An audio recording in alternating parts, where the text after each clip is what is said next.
The stolen valor of Tim Walz is truly something quite fascinating to see, especially considering the nature of how many times he has so consistently over the years talked about, well, I deployed to war. I was slightly injured in a war zone, you see. Of course, none of these things actually happening. Tim Walz never deploying, in fact, abandoning his post and leaving his position as well as his men before they actually deployed after receiving their deployment orders. This is something that I find remarkable because this is an individual who's been able to sit there and consistently coast atop his record as a veteran, one of the highest ranking people in that of the Veteran Affairs Committee.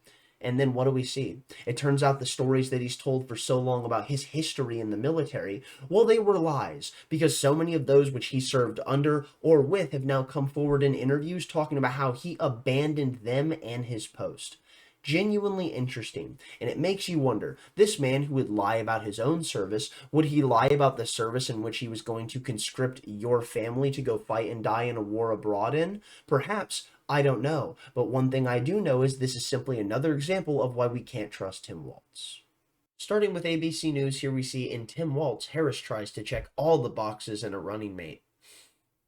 And I love how they frame this because they're trying to use clever wordplay to go ahead and get an article title. But realistically, they're explaining to you exactly why Tim Walz was chosen.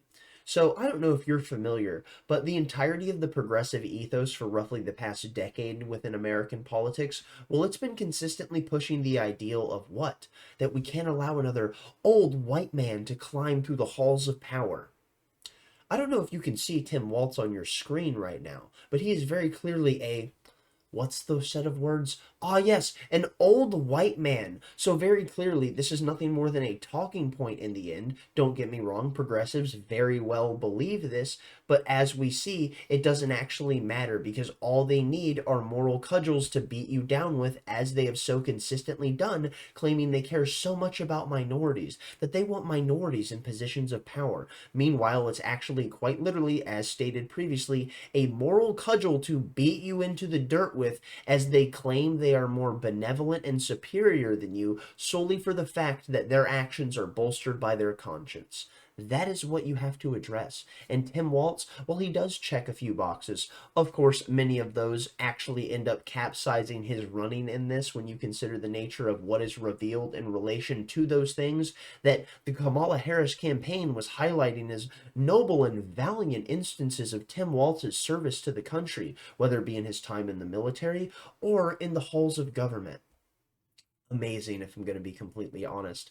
And here's the deal. Tim Walz completely fumbling the bag in Minnesota when it came to the fact of repelling the protests that ended up turning into riots after the death of George Floyd, which protests completely understandable, but the fact that you allowed your cities to burn in the fashion that you did is unforgivable. I don't know if you're aware, but his wife is on record stating that she left her windows open so she could smell the burning rubber. Ah, yes, the burning rubber and brick and mortar of all of those black-owned businesses and black-owned cars that people like Tim Walz and his wife claim to care oh so much about. Genuinely insane. But the thing is, it's not just this box that's so important to focus on, it's also that of him being a veteran. Because apparently Tim Walz, well, his service as a veteran, it came with a litany of lies. And this is something that many people had talked about for quite some time, but of course, that's never something you're going to address unless, let's say, you step even deeper into the realm of politics and thus more people start to actually focus upon you. And in doing so, like I've already stated, they've activated their magnifying glasses or their microscopes, whichever it was that I said, and now they're looking at him with intent to try and figure out all of the different cracks in the facade that he has presented, and there are many. Specifically, one comes to mind when you consider the nature of what Tim Walz and Kamala Harris had done recently with a scripted video that they had put out, which everything they've put out so far has been scripted. But here's the deal. Tim Walz effectively claiming that he likes white guy tacos, which I've seen people making entire videos on this, which I just found so stupid. Like, okay, cool, he's proven to be a dishonest, lying piece of shit. So what? Shocker. A politician that's this. I know. Something that's truly something that's never happened in the entirety of the world. Oh my goodness. But anyways, Tim Walz claiming that, well, I just like white guy tacos. I like mayo and avocado, and I like some cantaloupe, and some ground beef in my tacos because I can't handle spice. Not 2 years ago, Tim Walz posted on Twitter a picture of an award that he won for his hot dish that he took to a Minnesota cook-off. But of course, you see, he simply can't handle spices. They can't even put forward an understanding of who they are to the world without completely defying it if someone gives them the order to do so. It's not even like they had any mind to remove something like this from the internet, which of course they wouldn't have been able to. These things get memory holed by the establishment, but people will never forget, and most certainly the internet never will. Because all of that ridiculous shit that you've done that you don't want out there, well, I can promise you, lad, that it is quite literally on a server that is going to outlast humanity. Like I have white guy tacos and what does like that black, mean? Like mayonnaise and tuna? What are you doing? pretty much ground beef and cheese. That's and okay. Do you put any flavor in it? No. Oh. Here's the deal. No, they said to be careful and let her know this, that black pepper is the top of the spice level in Minnesota, you know. I'm the first vice president, I believe, who has ever grown chili peppers. I'm trying to expand We'll figure my food knowledge. You know, we've got some cantaloupes. You'll be fine. Yeah. The man can't even be honest about the food he enjoys. That is how fake politicians are. Here we see, this is August 2nd. Want to know more about Tim Walz? Try making his hot dish recipe. This is literally something that came out before their video even did, but the Kamala Harris campaign couldn't even do a Google search to see, is there anything that he's put out there that may defy this? Better yet, Tim Walz didn't have the mindset to understand that he needed to, I don't know, mention that he's well known for having a famous hot dish that he has won numerous awards for.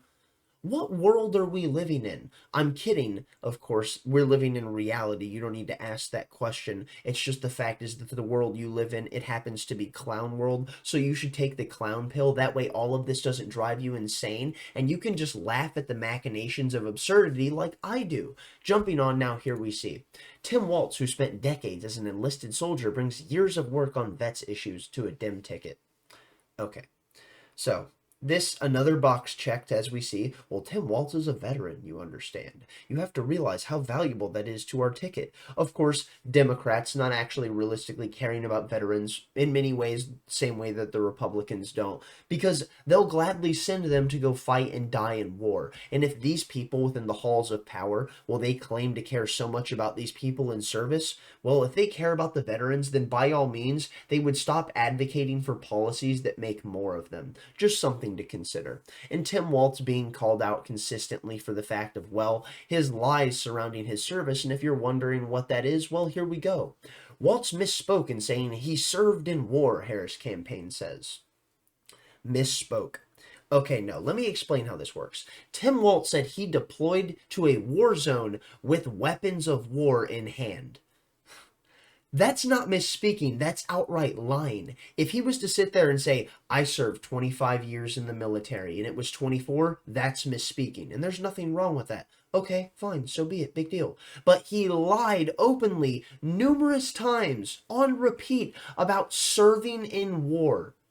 That is who we're dealing with here, and that is the entirety of what the Kamala Harris campaign represents. Lying avatars for power who will gladly shed their skin like the snakes that they are to get to whatever point is necessary throughout the political ladder that they want to ascend to. Jumping on now to the Daily Beast, we see Walz slammed by former battalion leader. He did not earn the rank. It is an affront to the non-commissioned officer corps that he continues to gloom onto the title.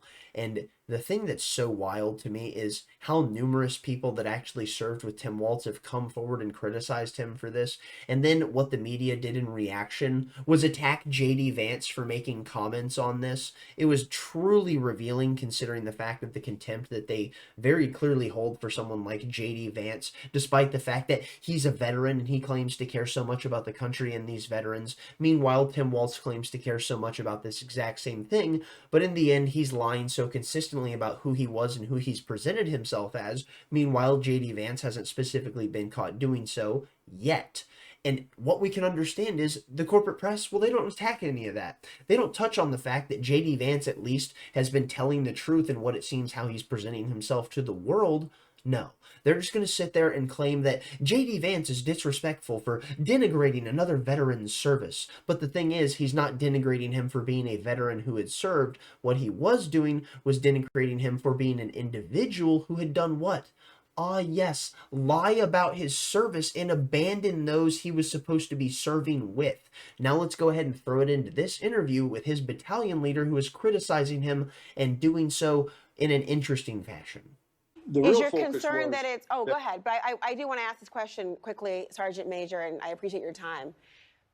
But is your concern about the manner in which he did not speak to you, or his decision to retire, which he, as we've talked about, he would have been entitled to do? Which causes the most concern? Because that is the focus that so many people are wondering about, whether he has done something wrong in service or done something personally to offend you.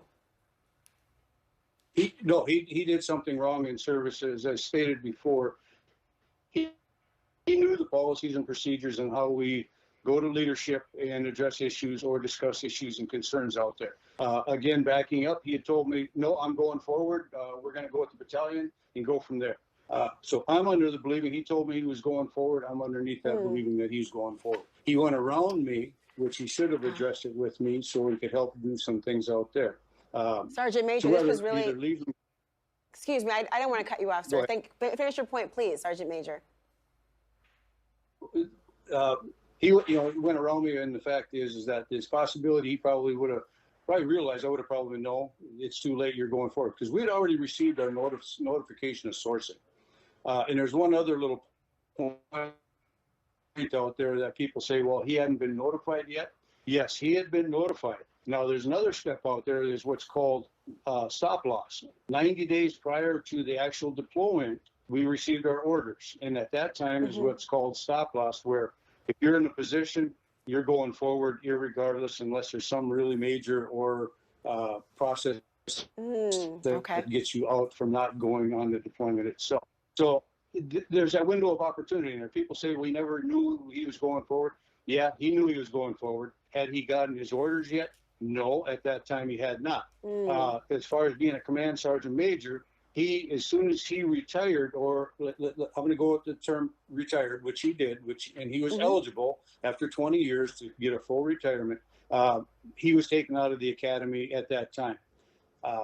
Here's another thing about. Well, Sergeant Major, I do want to hear that. I do want to hear what you have to say, Sergeant Major. I know I want to be sensitive of your time, and your audio is beginning to break up just a little bit. But I do want to thank you, because I think you've clarified a lot for people and given more information. The question now is how the voters will evaluate it. Sergeant Major Doug Julian, thank you so much. And there you have it from the man himself, who not only served with Tim Walz, but over him, his battalion commander, stating that what he did was not only disrespectful to those he served with, which are supposed to be his brothers in arms, but the entirety of the military itself, as well as the entirety of the chain of command. And the thing that I love about this is that many people focusing on this talking point specifically, well, they're going to avoid all of the minutia behind this that actually matters, because so much of the right-wing political analysis landscape, many people even within that of the independent media landscape that are pretty good at talking about this stuff, they're going to avoid the stuff that actually matters here, because they're going to see that Tim Walz abandoned his post in the military, and that's all they're going to run with, because they don't need anything else, and they're not going to think any deeper on this, because it snapped the mousetrap in their brain, and thus they know what points they're going to rattle off. That Tim Walz is someone who abandoned his post. If he wouldn't serve the military, how is it that he's going to serve the people of America as the vice president? Yada yada yada da da da da. But politicians are nothing more than fucking jokers and liars, so realistically I don't have any respect for any of these people, because they're nothing more than villains. Anyways, what we were talking about that's so important here specifically is the fact of who Tim Walz served under when it comes to the fact of the branch of the military he was with. Who was it? Well, it was the National Guard. And what is the sole duty as described of the National Guard? What is it supposed to be as its creation and inception intended? Well, it's to guard the fucking nation. obviously not to be sent 7,000 miles abroad to some godforsaken hellscape like the dunes of Iraq or the mountains of Afghanistan where it's 120 degrees and many of our bravest young men and women died en masse, and you can consider that to grow exponentially, in fact, if you were to rope in all of the things like the veteran suicide epidemic we're dealing with, and that is specifically because of the fact of all of the different people that we know and love that we're sending abroad to go fight and die in these conflicts and suffer in turmoil. Thus, we then abandon them, as we see the United States government loves to do. Simply go look at the story of Roy Benavidez and how he had to go ahead and tackle all of these veterans having their benefits cut, which was roughly 280,000 different veterans that were having the benefits that they fought for taken from them. And why was that? Well, you see, it was because we just simply weren't going to take care of you anymore, because it's not feasible. Of course, it's not feasible in the eyes of the United States government to do anything that's good for its citizenry, even those who will quite literally put their lives and bodies on the line for it, solely so you could possibly have a chance at a better life. And I'm not sitting here defending the concept of all of these unjust wars that the U.S. has fought, but I will gladly defend the nobility, bravery, and intent of veterans who have a desire to protect the country, to see that the people within their homeland that they love so much, even those who they don't speak with, they disagree with, and they would never want to associate with, live a dutiful, just, and happy life filled with nobility, purpose, and safety. This is the mindset of so many people who are veterans, and all we see, like those within the political class, is consistent abandonment of these individuals at every single turn. And it doesn't matter how much they suffer and consistently sacrifice for you. As we can see, all politicians will desire is that they sacrifice some fucking more. Now on to the Daily Mail, we see Battalion Commander of Tim Walz's former unit obliterates Kamala Harris's running mate over stolen valor. The man who took over Walz's unit says he got out of the way for better leaders. John Kolb also accuses Walz of misrepresenting his rank in the military. Walz and Kamala Harris have faced accusations related to his service. All right, let's go ahead and peel through this real quick and then we'll call it. Here we see the battalion commander who ran Tim Walz's former unit has slammed the vice presidential nominee over claims of stolen valor. Kamala Harris's running mate has already been forced to backtrack on claims of having carried a weapon of war in combat during his 24 years in the Army National Guard and faced claims of being a coward from family members of soldiers. And it's not just from family members of soldiers. The man that you saw in that interview has given a few interviews, and in one of them or two of them, I believe he has referred to Tim Walz as a coward. So, alas. Here we see Harris has also been put in the unenviable position of confronting claims that Walz misrepresented his rank when he retired from the National Guard. Now Lieutenant Colonel Jack Kolb, the man who would take over Walz's unit after the governor quit in 2005, has obliterated the Democrat for claiming the rank of Commander Sergeant Major and for retiring before deployment to Iraq. Kolb wrote in a Facebook post that Walz did not earn the rank and added that it is an affront to the non-commissioned officer corps that he continues to gloom onto the title. And oh my goodness, man. I don't know much about like military ranking, but what I do know is enough about integrity to know that you should at least be honest about who you are, and bolstering yourself to be something greater than you actually are only means that you yourself are someone at a minimum who should not be trusted and should be looked at with a skeptical eye, to say the least. I'm going to go ahead and call it there. Thank you for watching if you got this far. Thumbs up if you liked it, thumbs down if you didn't. Tell me where I'm wrong in the comment section down below. Stay lovely, stay great, and most importantly, friends, tell someone you love them.